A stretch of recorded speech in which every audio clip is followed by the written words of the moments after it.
Hey everyone. Today we're taking a look further at unification, specifically regarding Germany. We'll delve into Otto von Bismarck just a little bit. Please make sure you complete the writing just to kind of wrap up the end of the Concert of Europe and the end of Metternich's policies, conservatism being that which is used all across Europe. So this image is going to give us an idea of the Holy Roman Empire throughout its existence.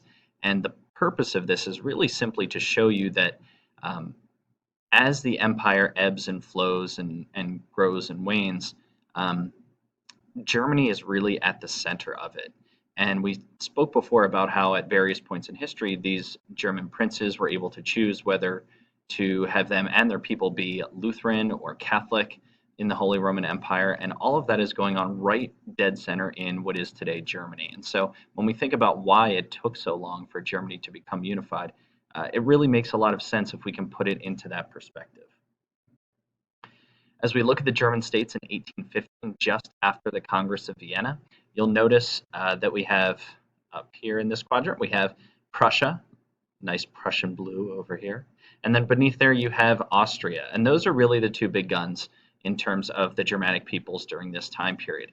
But I want you to also take note of these various German states sprinkled in throughout. This is really kind of getting at the heart as to why Germany was unable to unify for so long. Each one of those separate princes had its own legal system. Each one of those separate princes makes decisions in terms of religion and makes decisions in terms of political determinations. So all of that together is going to really make things difficult to unify those German states.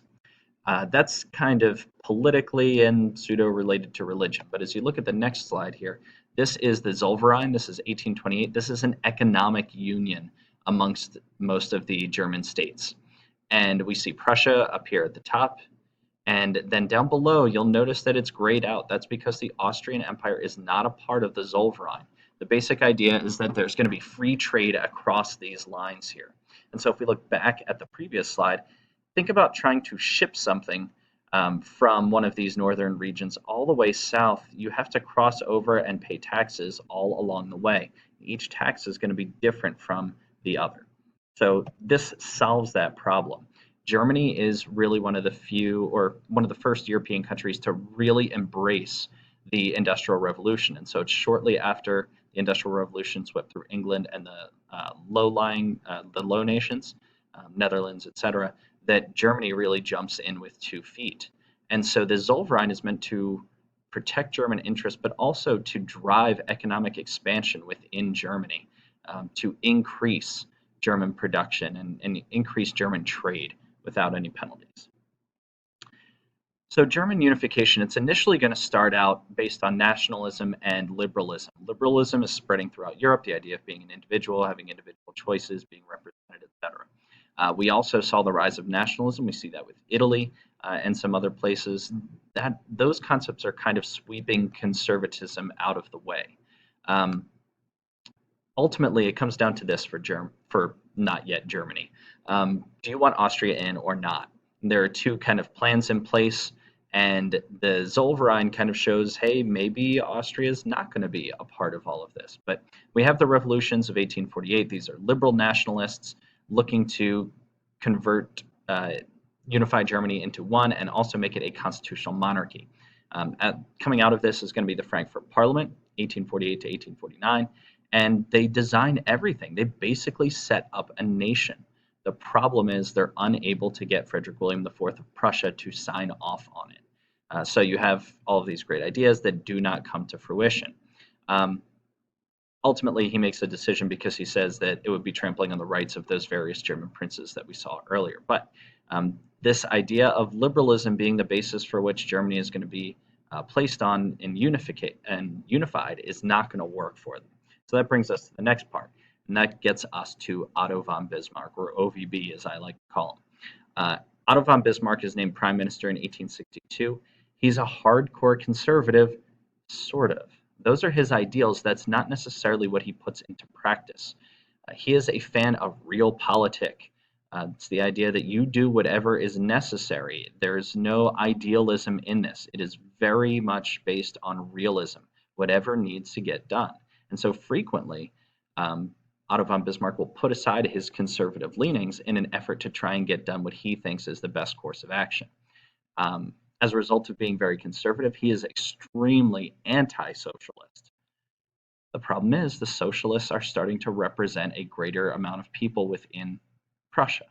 And so as a result, he needs to take some of those ideas from the socialists and take some of the ideas from the liberals and use them in order to make sure that he is able to unify Germany, which is his ultimate goal. On the left-hand side, you'll notice some conservative ideas, and on the right-hand side, some socialist ideas with some liberal ideas down there at the bottom. That first one on the left-hand side is key. Strong, unified Germany under Prussian rule. That is his end game. That is his goal. Everything else that he does is simply a means to that end. He does support a strong monarchy. He's very Machiavellian in principle. That's the idea of realpolitik. Again, nothing else matters. All that matters is results. And he is a fan of traditional power. He's a junker. He's a member of the land-owning aristocracy. So he has that in his background. But at the same time, as prime minister, he enacts social welfare programs, old age pension like Social Security here in the United States, health insurance, accident insurance like AFLAC, okay? Not exactly like it, but the ideas are there to support people who need it. Those are very socialist concepts, and even at that time, they're considered pretty radical. Or maybe he's more liberal. He enacts this Kulturkampf, a cultural struggle, specifically kind of against the Catholics. He's not trying to get rid of them, but he's mostly trying to appeal to the liberals, where the Catholic Church is not the only purveyor of knowledge, that knowledge is gained through individual freedoms and blah, blah, blah. He also is an enormous supporter of the Industrial Revolution, that burgeoning bourgeoisie business class all across Europe, these entrepreneurs that are there to make some money. And he wants to open up trade. He wants to open up the economy. He wants to grow the economy. All of these are done to, in part, appease those liberals and what they concentrate on. He then gives a famous speech. Germany is not going to get things done, basically, through speeches and the will of the majority. It's going to happen through blood and iron. That's kind of the mantra that he goes by. And so he uses war as a means to an end. Again, his ultimate goal, unification under Prussian rule. So he uses warfare as one of these tools to set everything up. The first war that we see is the Danish War. It is Austria and Prussia together against the Danes, against Denmark. And it's these two regions, if you look at the map here, that this is going to be over, because in those regions, many of the people are German speaking. And so the idea is that not that they're fighting to acquire land, but they are liberating the German people from oppressive Danish rule. That's a big push from liberals and nationalists as well. Again, the idea that you have a common heritage, a common culture, you should all be together. It's at this point that Bismarck kind of realizes that Austria is not going to be a part of the grander plan in unification. And so these two entities, these two provinces, Schleswig and Holstein, they split them up. Austria gets one and Prussia gets the other. The problem is Austria is like way down here. So for them to actually be able to govern over these areas is going to be nearly impossible. And that's kind of the point for Otto von Bismarck, because in the next war, known as the 7 Weeks' War, it's the Austro-Prussian War, he occupies the Austrian province there. And that forces Austria's hand. Austria basically has to push back and declare war. Prussia wins pretty easily. They are by far the most well-trained standing army that we have going on right now. And at that point, okay, Austria is definitely not going to be a part of this unified Germany. Prussia wins. It's now the dominant one. The problem is now you have all these people down here in the south in this disputed area that are going to be a part of Germany. They don't feel real great about losing. So what do you do to get them on your side? Well, you tell them, we are one. Watch us as we go to war. And so you try to use warfare. Otto von Bismarck tries to use warfare in this case to bring his country together, to bring these new groups and new peoples together as one. He's again establishing nationalism, as I mentioned, including those southern areas. It's really quick. He takes Paris pretty easily the Franco-Prussian War. We're inside of a year here. Then he takes Paris, and to add insult to injury, they march to Versailles. And in 1871, down here, this document, Germany signs it, establishing the German Empire, which is the blue part of your map that you see there. That's all well and good for Otto von Bismarck. He's all good with that. If that's all that happens, he is perfectly fine. The problem is, remember, he is using real politics, so he has to at least listen to the liberals and nationalists that are gaining in popularity in Germany. The liberals want France to pay for this in more ways than one.